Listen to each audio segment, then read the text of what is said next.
crowded around the black and white TV to watch the horrific scenes of what had happened up in Londonderry.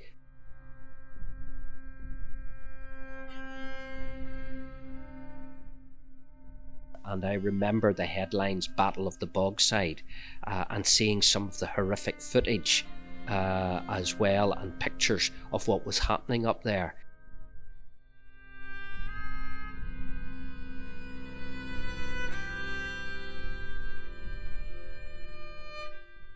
So I suppose I was on a pilgrimage, journalistically, to find out, why do you need to use violence? So that I used my sources in republicanism and loyalism to get to speak directly to sources, to people who believed in using violence, to try and answer this question for myself.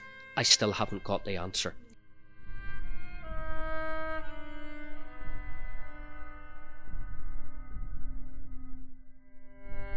Generation of young people are coming through, and this is where the hope lies, that maybe they can break out of the sectarian orange-green. So instead of it, quite bluntly, being through Catholic, Protestant, Republican, Loyalist, maybe they could look at it, if we take mainland Britain, Conservative, Labour, Liberal Democrat. Maybe if that sort of mindset came in, then maybe we've got a hope for the future.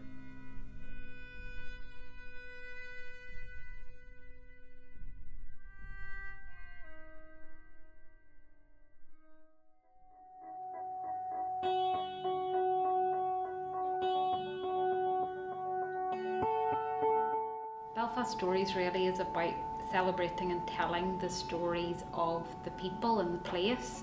So this is a unique opportunity to bring those all together. So it will be absolutely connecting with the familiar, but it will hopefully be presenting something new as well. We've already made the decision that Belfast Stories will be that continuum of past, present and future.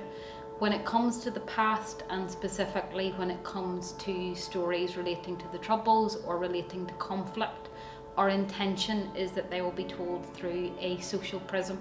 So it will not be about necessarily setting out a political narrative, but back to that point about telling stories through first-person narratives and first-person accounts. It will be about how people lived their everyday lives throughout the period of conflict.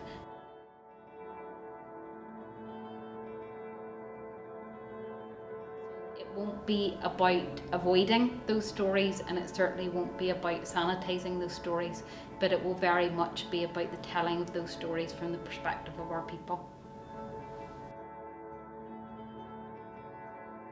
So the Bank of Ireland building is at the cornerstone of the site that we will be redeveloping. We will obviously be bringing the Bank of Ireland building back into use as a really beloved heritage building within the city.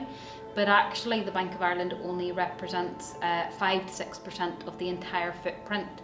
So we are going to be developing the whole of that site that runs really from the corner of Royal Avenue, North Street, down as far as Union Street on one side.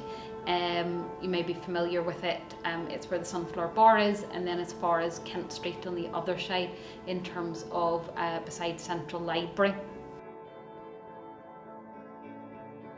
We want to launch in the next number of months a story collection programme where we will be starting to ask public and communities to come forward with their stories. We see that programme being maintained right up to the opening of the building, and then something that the building itself will sustain from that point onwards, and that it will become a permanent part of the kind of cultural activity of the city, where we're constantly asking for new stories. And really importantly, this is also a tourism project, so we want to create opportunities where our visitors, whether they be local visitors or international visitors, can leave their own story behind, and in doing so that they can also become part of the Belfast story.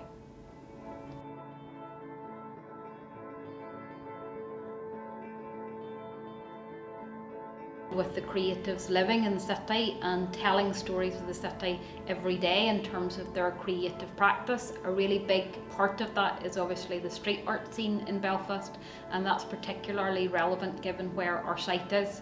So we're already collaborating with some of those street artists, so we've made it really clear that we want the telling of Belfast stories to be told from the perspective of our local citizens and our local people, but we want that very much to be through a series of different creative mediums, and we want there to be commissioning of some contemporary responses. So whether that be our oral histories or some of our kind of moving image archive material, we want to be able to work with our contemporary artists and see how they respond to that material, and very much for those stories to be told through that creative lens. So we see there be some really exciting opportunities to work with our creative community in the years to come.